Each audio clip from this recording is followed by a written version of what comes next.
Je vous propose aujourd'hui l'Évangile selon Barabbas. Pas parce qu'il y a un évangile qui porte son nom, mais parce que l'histoire de Barabbas illustre parfaitement ce que je veux vous dire aujourd'hui. Barabbas était un brigand, un bandit, qui était en prison parce qu'il avait été à la source d'une révolte et aussi il avait commis un meurtre. Il était devant Pilate, le gouverneur romain, qui était en autorité à ce moment-là. Pilate avait la coutume, pour plaire aux Juifs, de laisser aller à la fête de la Pâque à chaque année un prisonnier. Et Pilate a demandé à la foule qui elle voulait qu'il lui relâche. La foule a décidé de libérer Barabbas et de faire crucifier Jésus. Et c'est ce que j'appelle l'Évangile selon Barabbas, parce que le thème de l'émission d'aujourd'hui, c'est l'Évangile de la substitution. Et Barabbas, le prisonnier coupable, a été libéré et Jésus, l'innocent, lui, a été condamné.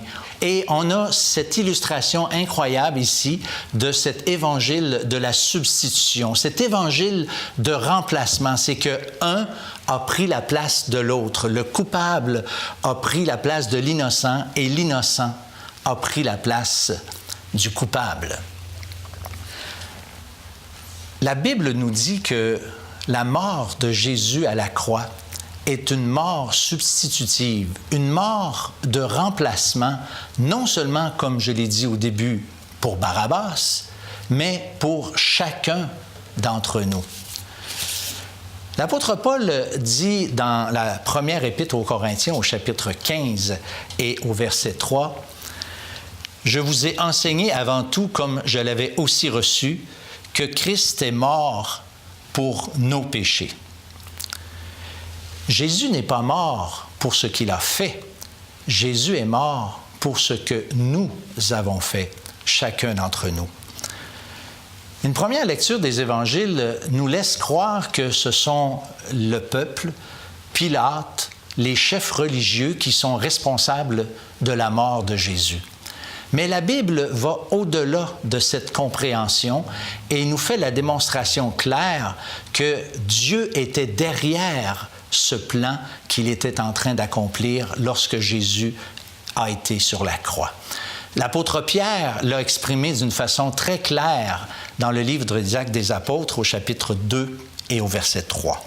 « Cet homme, dit-il, livré selon le dessein arrêté et selon la prescience de Dieu. » Ce n'est pas la colère des hommes, mais bel et bien la colère de Dieu qui est tombé sur Jésus à la croix lorsqu'il a crié « Mon Dieu, pourquoi m'as-tu abandonné? » Parce que pour que Dieu puisse nous pardonner, il fallait qu'il y ait cet échange, cette substitution entre les hommes et Jésus-Christ et que le Christ sur la croix prenne la colère de Dieu. On lit ensemble dans le livre du prophète Ésaïe et voyez avec moi comment cette vérité est clairement exprimée. L'Éternel a fait retomber sur lui l'iniquité de nous tous. Et un peu plus loin dans le même chapitre, il a plu à l'Éternel de le briser par la souffrance après avoir livré sa vie en sacrifice pour le péché. Le péché, qu'est-ce que c'est que le péché? Eh bien, j'aimerais souligner un des nombreux aspects que la Bible nous donne de ce qu'est le péché. Et on va lire pour ça un verset, encore une fois, dans le livre du prophète Ésaïe.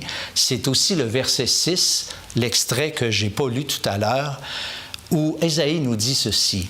« Nous étions tous errants comme des brebis, chacun suivait sa propre voie. » L'apôtre Paul, dans le Nouveau Testament, souligne exactement la même vérité lorsqu'il dit dans l'Épître aux Éphésiens, au chapitre 2, les versets 2 et 3, « Nous vivions autrefois selon les convoitises de notre chair, accomplissant les volontés de la chair et de nos pensées. Et juste avant, au verset 1 et 2, « Par vos péchés dans lesquels vous marchiez autrefois selon le train de ce monde. » L'essence du péché, c'est de vivre indépendamment de Dieu. L'essence du péché, c'est le rejet de l'autorité de Dieu pour vivre notre vie à sa guise, à sa manière. C'est le refus de reconnaître Dieu créateur devant une créature faible et dépendante de lui. C'est essentiellement ce que c'est le péché, selon le train de ce monde, selon la pensée, nos pensées, etc. La Bible nous montre que le péché, c'est carrément d'être indépendant de Dieu. Au-delà des personnes que nous pouvons tenir peut-être responsables de la mort de Jésus, j'aimerais souligner aujourd'hui que nous sommes personnellement responsables de la mort de Jésus pour la simple et bonne raison qu'il est mort pour nos péchés. Il est mort pour mes péchés. Il est mort pour vos péchés. Devant un tel élan d'amour, nos cœurs devraient chavirer. Parce que, comme quelqu'un l'a dit, ce ne sont pas les clous qui ont retenu le Christ en croix, mais son amour pour chacun d'entre nous. Nos consciences devraient aussi être allumées devant la gravité du péché qui ont conduit le Christ sur la croix, et que ces péchés-là devraient être abandonnés pour vivre une vie qui l'honore, qui le glorifie, qui serait selon sa volonté. La mort du Christ sur la croix étant déjà quelque chose d'accompli, il n'y manque maintenant que notre foi, notre confiance. Et dans la mesure que nos cœurs sont touchés, dans la mesure que nos consciences sont atteintes devant la gravité du péché, si nous croyons, si nous faisons confiance dans cette mort substitutive que le Christ a accomplie sur la croix, la Bible nous dit que nous pouvons être pardonnés, que nos péchés sont effacés, que Dieu nous donne la vie éternelle, c'est-à-dire cette relation avec lui maintenant et pour toujours, pour l'éternité. Alors, je vous invite sérieusement à considérer cette mort substitutive que le Christ a accomplie pour chacun d'entre nous.